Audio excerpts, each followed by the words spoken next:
What'd you say? Just us turkeys here. Just us turkeys here. Hello. Are we interrupting your gorgeous view of the Colorado Rockies?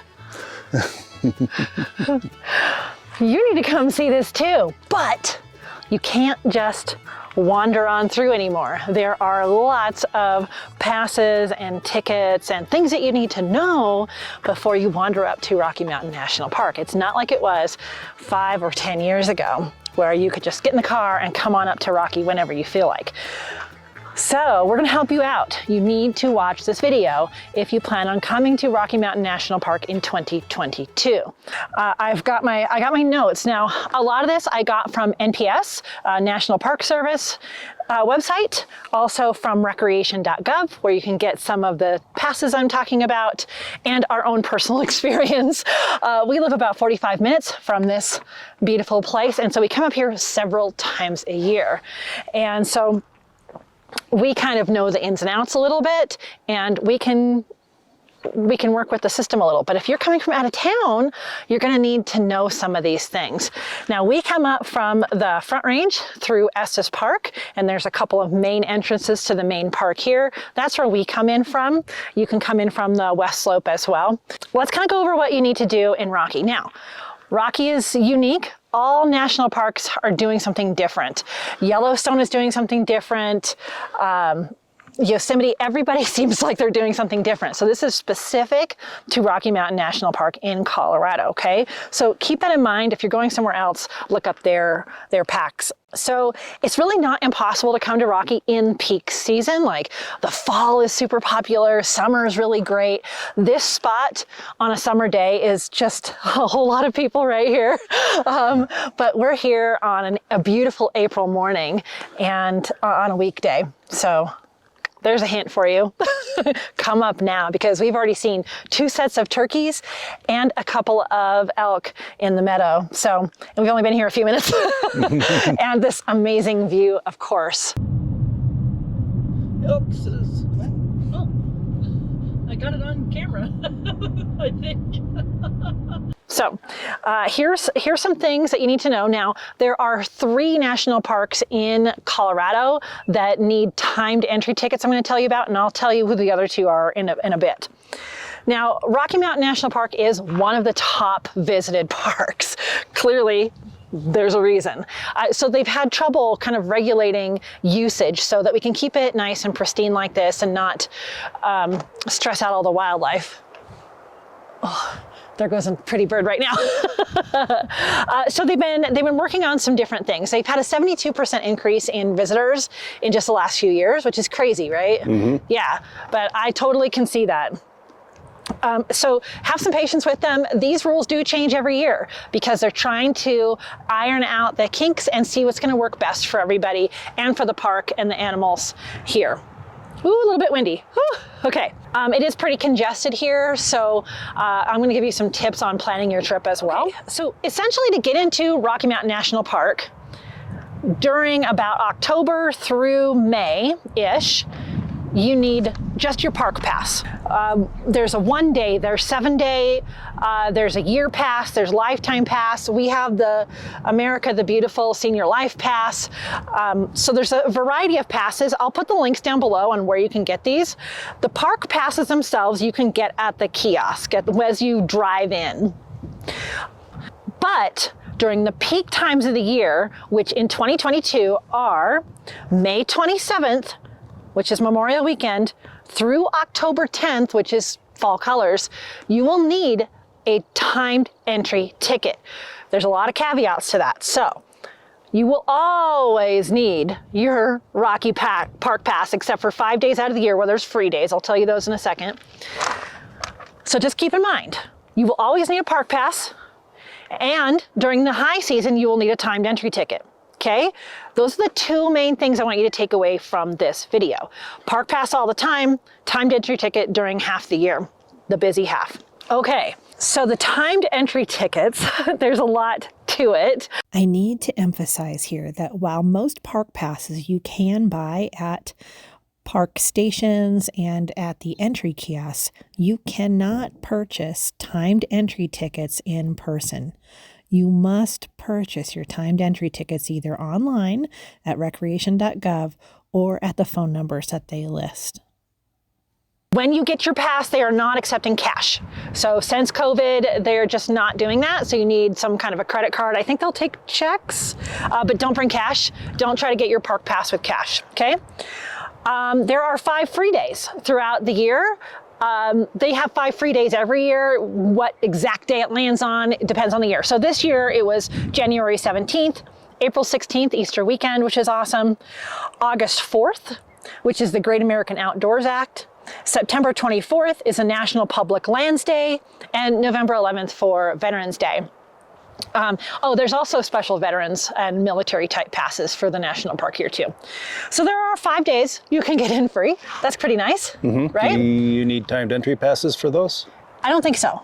Okay. No, I think those are completely free. Ew. Yeah. So we've avoided those days personally. Okay, wind. Don't fall over, camera. Oh gosh, hold on. Just gonna hold this as this wind passes. Oh, more cool birds. Okay, keep your eye open for mountain bluebirds. They're here. All right, okay. So we've gone over, you need some kind of park pass, day, week, year, all kinds of different passes. Look on the website for what pass works for you. And during May 27th through October 10th of 2022, you must have a timed entry ticket. You need one for every individual day you're here. So that's number one. So you need one for every day. Technically, there's no cost to these, but there is a $2 per ticket processing fee. So essentially they're $2. They're very inexpensive, but you have to have one to get in during particular times. Now, when do you not need a timed entry ticket? Remember, you always need your park pass. You don't need a timed entry ticket though if you're on like a guided tour or a commercial tour. So like our friend Dawn Wilson, she does guided tours here. You don't need a timed entry ticket, you just need your park pass if you're registered with her and you come in with that. Or any other commercial tour group. And you also don't need one if you have a camping reservation in the park. So your camping reservation covers your timed entry ticket for each of the days that you're camping. Horseback rides are another one if you've got a guided horseback ride. The one thing I couldn't find is there's a really great shuttle that goes throughout Estes Park and into Rocky, and I could not tell if you needed a timed entry ticket to ride the shuttle in and then kind of walk around, or do you just need a pass? So I couldn't find that information so check if you're coming into the park via the Rocky shuttle. Here's one really weird thing that I found. I don't know if I told you this, Steve. What's super weird is that if you're walking into the park, you need a timed entry ticket. If you're bicycling in, you do not. I know, I had to read that like 10 times to be sure. I don't know why, but if you're bicycling in, you don't need a timed entry ticket. You're crazy. It seems, that's a lot of bicycling. Okay, so with the timed entry tickets, there are 2 kinds. One timed entry ticket gets you into what's called the Bear Lake Corridor, which includes Sprague Lake and some hikes that people really like to waterfalls and things. So Bear Lake has like a pretty small parking lot. It's not a huge area. So there is one timed entry ticket that covers the Bear Lake Corridor, and it has longer hours that you need tickets. So the other timed entry ticket is everywhere else. So when you're looking at your timed entry tickets, really consider, do you want to go to Bear Lake Corridor? Or if that doesn't matter, just get a regular one. Because what happens is the Bear Lake Corridor is from 5 a.m. to 6 p.m., 7 days a week, that May 27th through October 10th. So in order to get into Bear Lake without a timed entry ticket, you need to be there before 5 a.m. or after 6 p.m. So you can go in outside of those hours, but they're pretty long hours, okay? Now, if you're getting a timed entry ticket for just the rest of the park and you don't want to go to Bear Lake, the timed entry tickets are required between 9 a.m. and 3 p.m. So there's still a lot of hours you can enjoy the park without having to worry about the timed entry ticket, right? Yep, get here early.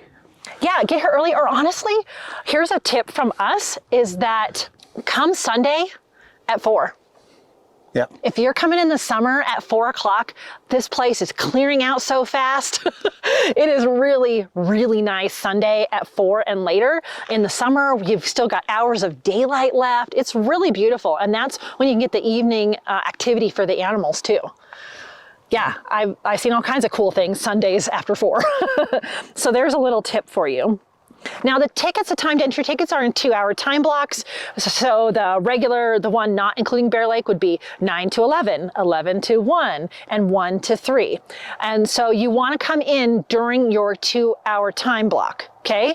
Do not get a 9 a.m. pass if you're going to be lazy and not get here till 12. That will not work. Get a timed entry ticket for when you're going to enter the park. And I believe they're more strict about that now. It used to be people would just gather up all the first in the morning ones just because they felt like, oh, I don't know when I'm going to be there. And then us poor photographers were left out.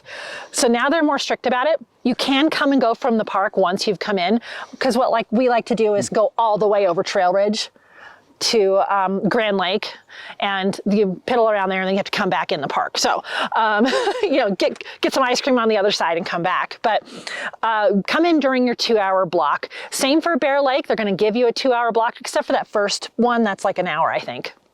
So you have to come in during your 2 hours, okay? So the 5 to 6 a.m. one is just the 1 hour. Yeah, and then there's 6 to 8 and so forth.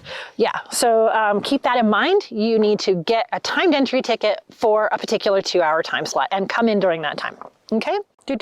Oh, these, the timed entry tickets, so they have a FAQ on there saying, well, if I'm just driving over Trail Ridge Road, like I just want to go from one side of the mountains to the other, do you need this? Yes, unless you have a commercial license, like you're commercial pass. Obviously like a commercial, delivery truck or something like that. Then you don't have it, but you have to get this even if you're just going to drive through, okay?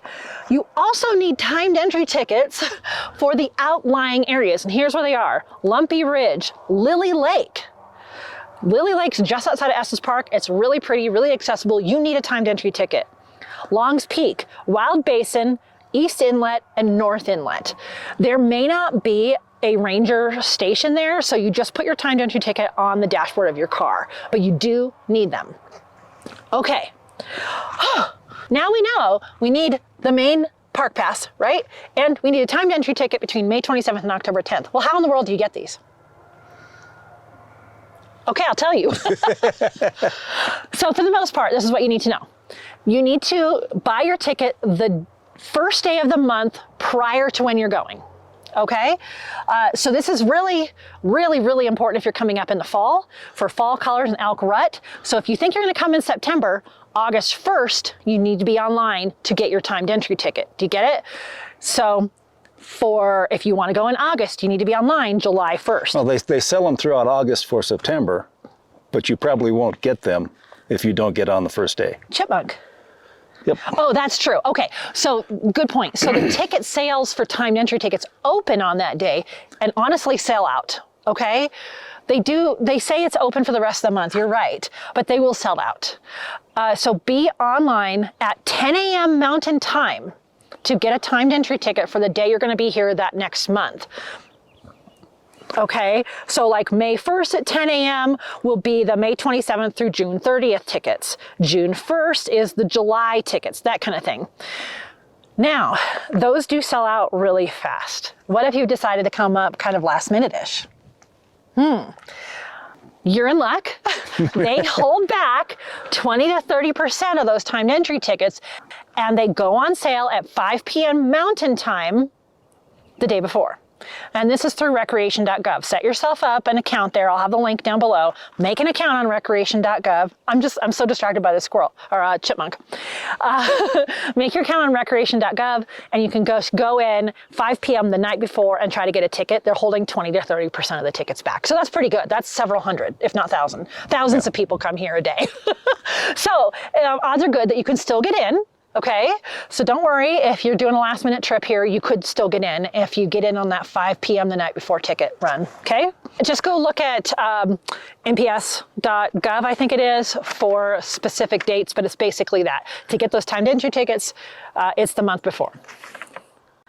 Oh, I did say there's 2 other state or national parks in Colorado requiring timed entry tickets during a similar time frame. And that is Mount Evans, where a lot of people go to see mountain goats.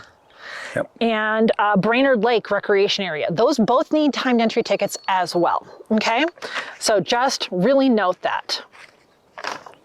And now if you have any questions about any of these, just type them in the comments and we'll be happy to answer them for you. We've done, like right now, there's no timed entry tickets. We just have our park pass. We've come during timed entry ticket time. So Yeah. we have a lot of experience with that and we're happy to answer questions for you. We're right here near the park. Okay, beyond that, once you're here, some things to note. I just wrote down some things I really want you to know because this is high desert. This is really high elevation. We're probably High alpine. High alpine, sorry. We're high desert at our house. A high alpine elevation, about 10, 11,000 feet up here. Trail Ridge Road is amazing, but it's only open like 2 or 3 months out of the year because it's so snowy. So don't count on being able to get through Trail Ridge Road anytime outside of July and August. June usually, not consistently. Yeah, so what I'm trying to say is that you'll be at elevation, drink a ton of water, and the weather changes wildly. Like right now, look at this, it's shirt sleeves. It's end of April. We were gonna come up here the other day, but it was 30-mile-an-hour winds and snowing, which it's supposed to do this afternoon. So you can see, like, look at all this beautiful snow. So the weather will change instantly and dramatically, and they have signs about that everywhere. In the summer months, if you are hiking after about 1 or 2 in the afternoon, there will be a storm and there will be threat of lightning. There will. So there'll be signs everywhere, especially if you're above tree line. Please don't do that after 2 p.m. in the summer. Okay, so weather changes drastically. We have a great picture of Steve with his kids up here in June or July? July. Middle of June. Middle of June in just like a snowstorm. It's amazing. You wouldn't think that if you're from somewhere sunny.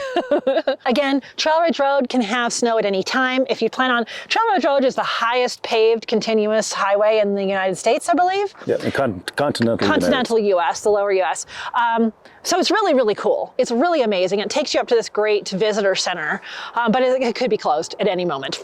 So keep that in mind. You know, that said, bring snacks because there's really not that many snacks at the visitor center. I'm shocked. There's a restaurant there. Kind of, like you Yeah. get hot dogs and hamburgers and like a sandwich. Basically, yeah. Yeah. Or chili. And like there's a little bit of trail mixy stuff, but definitely bring your own snacks, bring a bunch of water, bring Tylenol. The elevation gives me a headache sometimes. Yeah. Yeah, and there's usually like a couple packets of Tylenol behind the front counter at the visitor center. I know this from experience. So if you're just like it's your first day here at elevation, drink absolutely a ton of water and bring some Tylenol and bring snacks and jackets of all kinds. I have my huge wool jacket in the car, or down jacket. My down jacket's in the car because I fully expect it to snow at some point today. Ooh, here comes a big truck. Oh, fires. Forest fires can happen, wildfires at any time. So today there is a fire warning. It is April. This is normally a very snowy time of year, but it's kind of dry. Yeah, we're into probably a month of fire season already. Yeah. We've had several major fires in the grassland areas now. So my weather app will tell me that. So if you put Rocky Mountain National Park or Estes Park on your weather app as a city to watch, it'll give you a notice. So I got a notice today that we're at high fire warning, especially for this afternoon as the wind just really picks up. So keep that in mind. Certain times of the year, summer, August, can have forest fires that shut down some of the auxiliary roads and trails and paths around here. And if you plan on doing some wild camping, really, really be careful with that, okay? What have I left out, Steve? One big warning. If you get a really, really severe headache or nausea, you may want to go to head to a lower altitude. Absolutely. Altitude sickness is a thing, and it generally strikes when you least expect it. A few years ago in Peru, a gentleman who had climbed all of the highest mountains in the world died from it. So again, a very severe headache and or nausea, Yeah. get to a lower altitude now. Now, yeah, there's I don't care how fit you are, it'll strike you. So that's very true. Just going from where we are down into Estes will help. So yeah, when I was saying eat some Tylenol, that's just like if you have a little bit of a headache, drink some water. But if it's getting bad, you need to get out. That's true. Yep. Thanks for that. Yeah, good point. So those are like some health and weather type things to think of. They're doing some construction here. A couple other things that I want to note, especially for my lady folks out there, there's actually quite a few little bathroom stops. So if you're worried about driving around and having bathroom stops, there are quite a few at the pullouts. So that's pretty nice. It's very nice to be able to see from the road. You can see this view from the road right there. So if you have mobility issues or tiny kids or anything like that, you can see a lot from your car. Mm-hmm. Yeah. Yes. I don't know how many times we've just used our car as a blind and shot all kinds of great things. That said, there's surprisingly few campgrounds. Now, from what I found, I think there are 5 campgrounds is all. Is that right? That could be right. I think there's only 5 campgrounds. So if you think that you're going to camp here, you better be getting tickets right now. I looked, and there's a few. I just did a spotty check, like Alpine or Aspen Glen Campground or something like that. They had like 4 available in August. So if you want to go camping at all, you need to do it right now. There's only like 5 campgrounds. That said, though, there's campgrounds right outside of Rocky Mountain National Park. There's a few in Estes, so I wouldn't worry about it too much. But if you want to camp in the park and avoid the whole ticketed entry, timed entry tickets, get your camping passes right now. A couple other things, there's limited cell service. I probably don't have, I have all the Gs. I have all the Gs and I don't get no service up here. So don't count on that. Really, like if you need to screen cap your timed entry ticket or print it, I would do that so you at least have that. But don't count on any cell service up here for sure. Don't park in precarious places. You are going to be really tempted to go, oh my gosh, an elk or a moose or turkeys like today, and you're going to want to park in the middle of the road. Tons of people do it in the high season, but try not to. There's a lot of places you can pull off the road safely for everyone. That said, if you're here during the high season and you see a lot of cars suddenly pulled off, there's an animal there. Yep. Pro tip for you. If you want to find an animal during busy season, just look where all the cars are parked. Big, huge thing. Do not take anything from the park. One of the really iconic bull elk passed away just within the last few weeks. And there was a lot of press about it. Like tons of people had photographed this elk. And before you knew it, his skull and remaining antler had been stolen out of the park. Oh, that's a huge no-no. That's a federal offense. Yes, federal offense. Now, once that was posted, people, posted about it and they found it. There's an ongoing investigation. I don't know what happened with it, but don't take anything. Don't take antlers, don't take rocks, don't take anything, really. It's really hard for things to grow up here and replenish, and you don't need it. Take pictures, right? Yep. Just take pictures. You have a cell phone. Yeah. So. Yeah, whoo, there goes the wind again. Okay, it's getting a little windy. Okay, a couple more things. If you're a wildlife photographer, there's so much to see here. Like I said, within the first 10 minutes, we saw elk and we saw 2 sets of turkeys. I was here last May with my sister. We saw several moose, a whole bunch of bighorn sheep, the elk. There's different birds. The mountain bluebirds are up here. Just all kinds, pikas, the chipmunks. So many cool things to see. Oh, I saw a silver fox here last year before. Really cool, really cool. So there's a ton to see. It's really hard to know what camera equipment to bring because we want to be ready with our big long lenses all the time. But then you come to a vista like this and you're like, okay, well, now I kind of want to take a picture of that vista. So just bring all your equipment. But you don't want to approach the wildlife, obviously, so having a long lens and is really good. Yeah. Let's see, what else do we want to say? If you're not from around here and you want to maximize your time and really see either really great vistas at the perfect time or wildlife at the perfect place and location, just book a trip with our friend Don Wilson. Yeah. Mm-hmm. Yep. Yeah, she does private one-on-one tours, and you just tell her what you want to see. You could say, I want to see Rockies at sunrise for landscape photos. Great, she knows exactly where to take you. If you say, hey, I'd love to see some elk grazing, bam, she knows where to take you. Owls, hummingbirds, whatever you want to see, Dawn Wilson knows exactly what to do. She can show you how to work your camera, how to behave around the wildlife, how to watch their behavior, all this kind of stuff. So if you're just not sure and you want to maximize your time here, just hire Dawn Wilson. I'll put her information in the description box. Okay, I feel like I said a lot. You should watch the video that we did last year where we were along Trail Ridge Road and came across a huge herd of elk with babies and everything. So amazing. And then just our little secret tips is come in the off season, come on a weekday, come after 3 or 4. Early in the morning. Or early in the morning. Like, what time is it now? 9 o'clock. So it's 9 o'clock in April and we're already kind of late. Yeah, cars are starting to come in. Yeah. So that's the other thing. Yeah, come early. We noticed at this national park and others that a lot of tourists don't show up until about 9 or 10. So you can have a couple of real nice hours here before the massive tourists, even during the busy season. So if you want to come to the main park, who has those timed entry tickets between 9 and 3, just get up here at 6. Right? There's lodging right down in Estes Park, a bunch of it, and which is only a few minutes from here. So just come up here, spend the morning, and then go down to Estes Park. They have a really cute downtown along the river, a lot of coffee shops and little gift shops. It's really amazing. So really great town. I can go on and on. We plan on doing some more videos up here in Rocky this year for sure. So follow along with us. Yeah? What do they need to do, Steve? They need to hit that thumbs up button. Let me see your thumb. Oh, other thumb. Oh yeah. Hit the thumbs up. Hit subscribe. Yes. Don't hit it this hard. Don't hit it this hard. Yeah, he's got an owie and a couple stitches. That's a different story.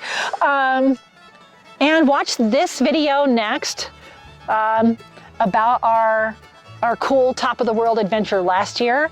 And then of course you're gonna love this video. Yeah? Yep. Okay, all right. So we're gonna go and see if we can enjoy some more of this fantastically amazing spring morning here in Rocky Mountain National Park. Hope to see you soon. Yes. Yes.